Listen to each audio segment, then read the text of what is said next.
পহেলা বৈশাখের আনন্দ শোভাযাত্রায় মোটিফ নির্মাণকারী চিত্রশিল্পী মানবেন্দ্র ঘোষের মানিকগঞ্জের গ্রামের বাড়িতে আগুন দিয়েছে দুর্বৃত্তরা।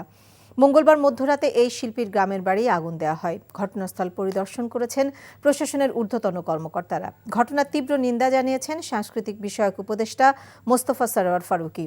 ঘটনার পর থেকে পরিবার এবং তিনি নিজেও নিরাপত্তাহীনতায় ভুগছেন বলে জানিয়েছেন মানবেন্দ্র ঘোষ। মানিকগঞ্জ থেকে আহমেদ সাব্বিরের পাঠানো রিপোর্ট।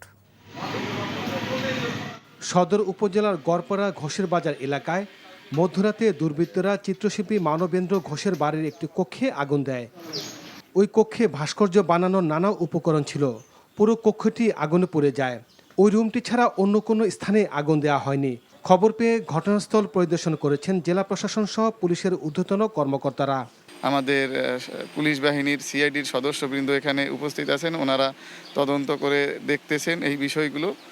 পাশাপাশি আমাদের সরকারের তরফ থেকে তাৎক্ষণিকভাবে আমরা সামান্য কিছু আর্থিক সাহায্য এখানে প্রদান করেছি। ঘটনা ঘটার পর থেকেই পুলিশ তৎপর রয়েছে এবং পুলিশের সাথে পুলিশের অন্যান্য টিম আছে, সিআইডি আছে এবং পিবিআই কাজ করছে এবং আমাদের ঢাকা থেকে সিআইডির ক্রাইম সিন ইউনিট আসতেছে সংশ্লিষ্ট আলামত জব্দ করার জন্য। এবং আমরা যে দুষ্কৃতিকারীরাই যে ঘটনা ঘটিয়ে থাকুক না কেন, আমরা খুব দ্রুত তাদেরকে আইনের আওতায় নিয়ে আসব।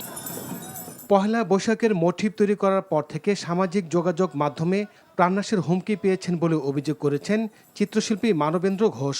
বর্ষবরণ আনন্দ শোভাযাত্রা সেইটার উদযাপনের ঠিক আগের দিন আমারকে কেন্দ্র করে বেশ কিছু ফেসবুক পেজ এবং প্রোফাইল থেকে পোস্ট দেয়া হয়। তো সেগুলোতে কিছু হুমকি স্বরূপ ব্যাপার ছিল।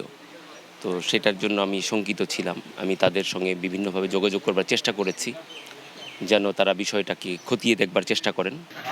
ধারণা করা হচ্ছে পহেলা বৈশাখের শোভাযাত্রায় শেখ হাসিনার সাদৃশ্য মুখাকৃতি বানানোর কারণে তার বাড়িতে অগ্নিসংযোগ করা হয়। NTV news desk. বান্ডেল থাকলে প্রতি সেনমানিতে টাকা বাঁচবে। বিকাশ সেনমানি বান্ডেল কিনে জিতুন প্রতি লেনদেনে।